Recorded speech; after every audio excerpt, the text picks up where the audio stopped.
Good morning everyone, my name is Michelle. I hope you're doing well. It's Wednesday. It's Wednesday morning. We've got a storm coming in. It's pretty windy. It's Storm Dudley. We've had a semi-severe weather warning for tonight, so yeah, it's going to get really windy. But it's not too bad this morning. I think this is the calm before the storm. What I want to talk about today is Candus. Candus has spoken. She spoke to Benny. I'll leave a link to it in the description box. I don't know how Benny feels about people playing his content, so I won't take any clips from it.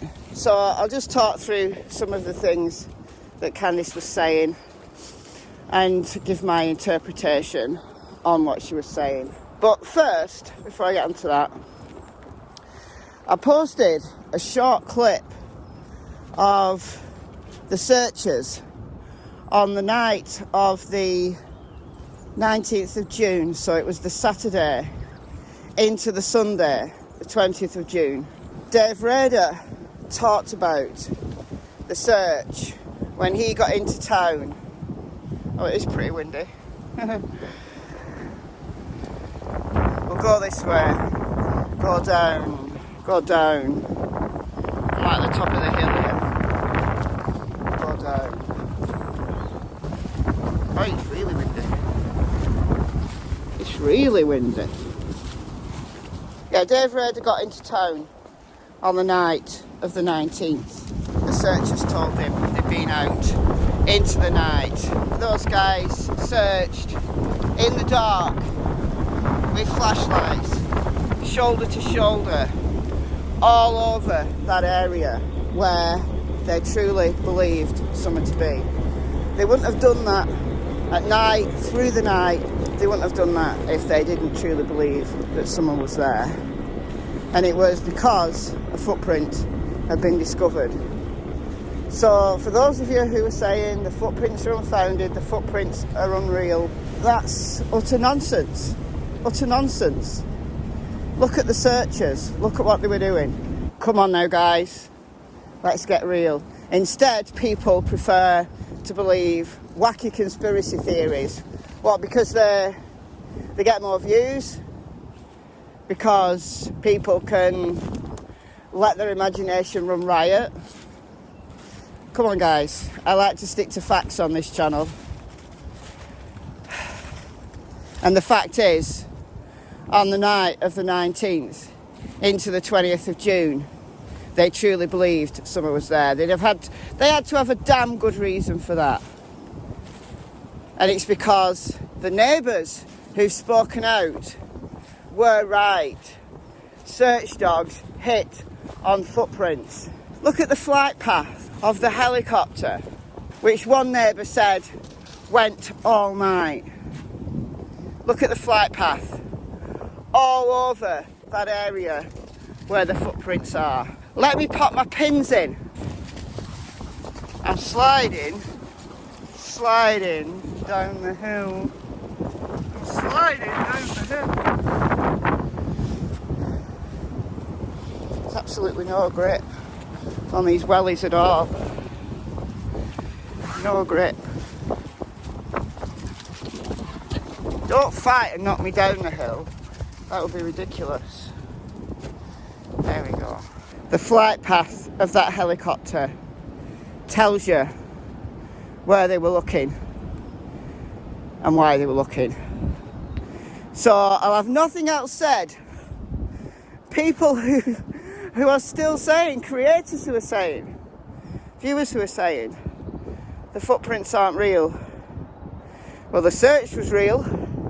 The flight path of that helicopter through the night was real. And explain to me why in December they went back to that very same area and did it all again.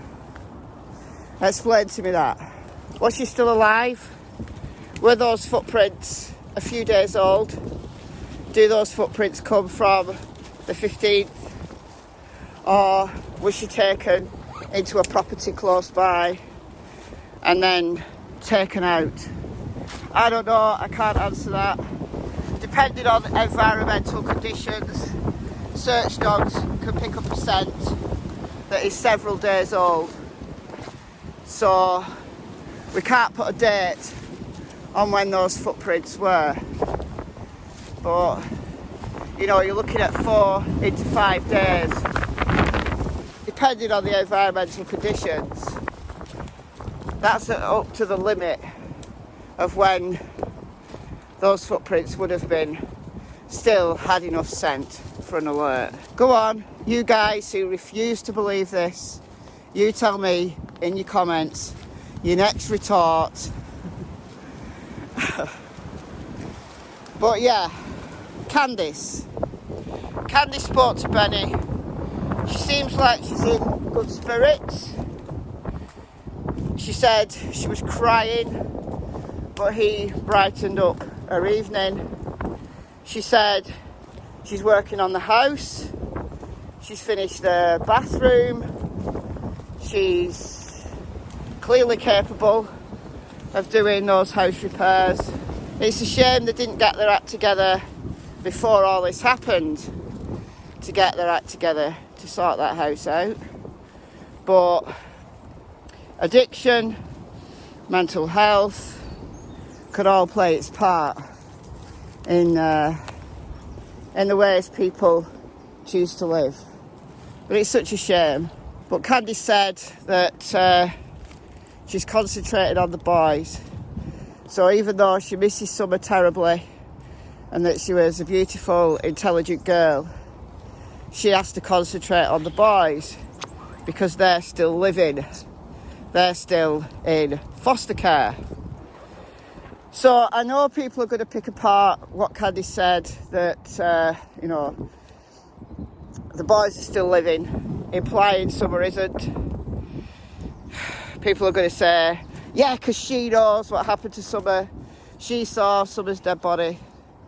Well, it's on the table. It's all on the table, you guys. But after 8 months, who wouldn't give up hope? Who wouldn't assume that their kid was dead after 8 months? I think it was the wrong thing to say. You know, she's had 8 months of the world picking her words apart. I thought she'd have got a bit more clued in, and I don't know, maybe she just speaks from the heart. When she does speak, she speaks from the heart and just says what's in her heart, rather than saying, I'm doing this for my 4 kids, my boys that are in foster care, I want them back. And little Summer, when she comes home, if she comes home, I want this house to be nice for her as well. That's what she should have said, but maybe that's what she might mean to say, I don't know. Don't come at me and say that I'm sticking up for Candus. I'm not. I'm giving you my truth. And she's still on my table as a suspect. Until law enforcement clear the parents, they're going to stay there. What I don't want, what I don't like, is all the wild conspiracy theories that I like to stick in reality. That's why I gave you those figures yesterday of various kinds of accidents. You know, people talk about she might have eaten some Delta 8 Skittles. How many people have died from eating Delta 8 Skittles? With no way of knowing that those Skittles in the back of that truck were nothing other than normal Skittles, but let's just imagine she got her hands on something. How many people have died from that? Put it in the comments. Without knowing all the facts, I have got to stick. I've got to stick to probability. We should all be sticking to probability. You've got to eliminate all of the most probable scenarios, truly eliminate them, before you can start looking at the really, really unlikely scenarios. What do you think law enforcement have been doing all this time? What do you think they've been doing? the TBI? Do you think they've been doing? Do you think they've been investigating the possibility that Summer had some kind of fluke accident? Do you think that's the thing that they're concentrating on? Or do you think they're concentrating on the scenarios that, one, have the most evidence behind them, but two, are the most likely? And they'll have a hell of a lot more intelligence. They'll have a hell of a lot more than a couple of sets of footprints. How do we know that there wasn't scent alerts all over that land?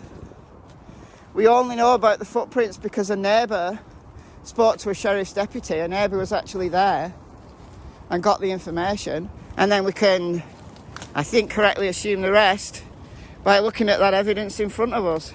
But Candus hasn't spoken to Don in 5 days. She spoke to him 2 days in a row, but then she's been communicating via Don's sister. Don's sister Sonia has been speaking to Don every day.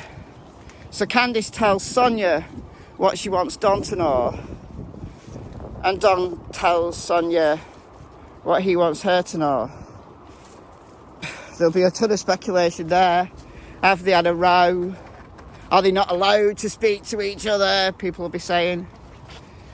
Well, I don't know. I don't know. Given their past behaviour, what are the chances?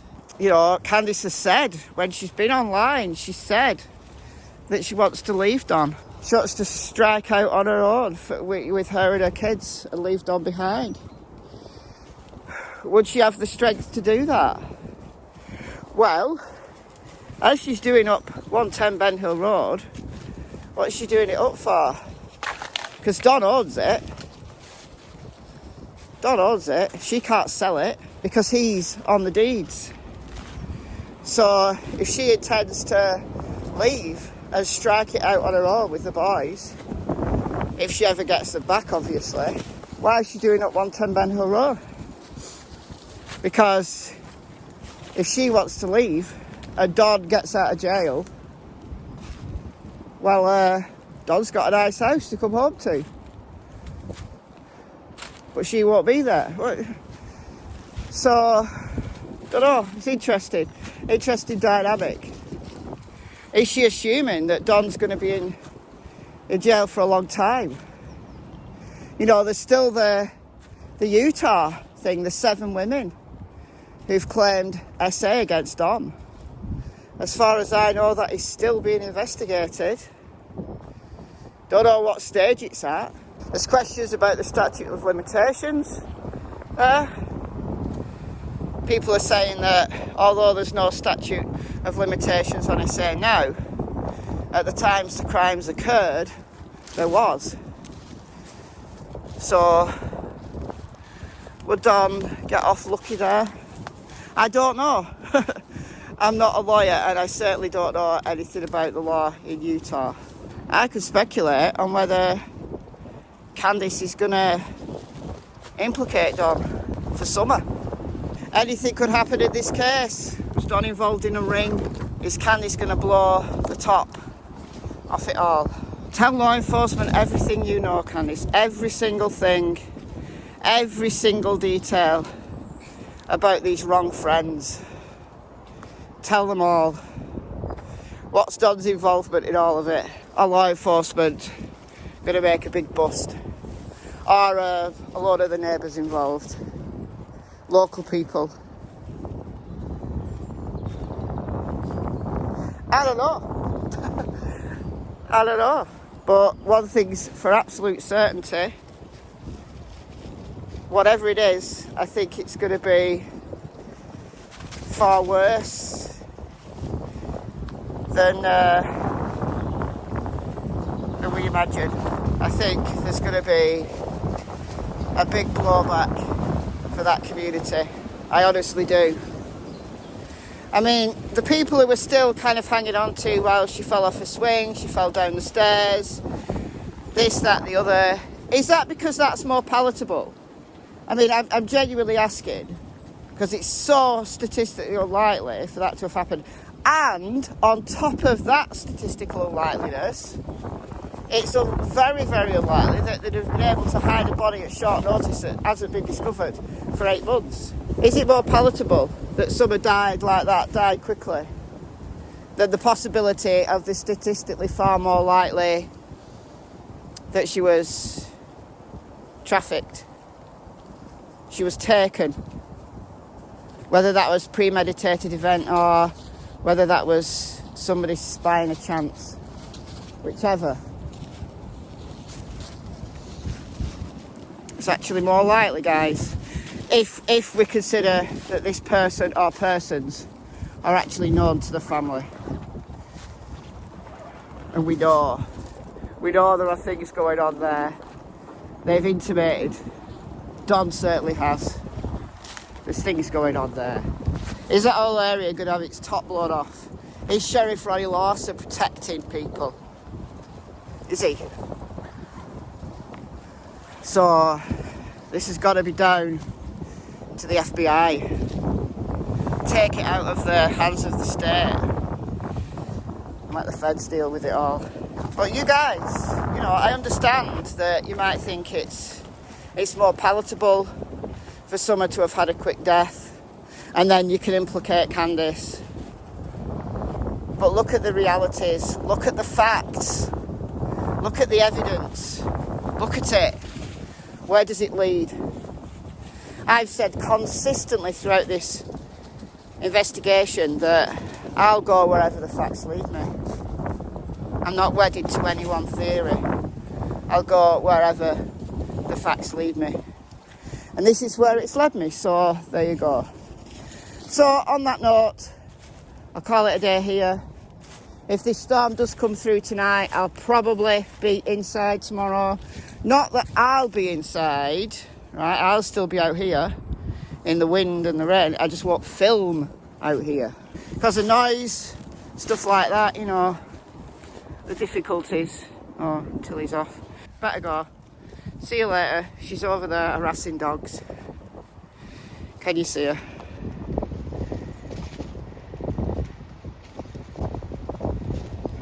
Bye from Cassie Springer. Goodbye from her.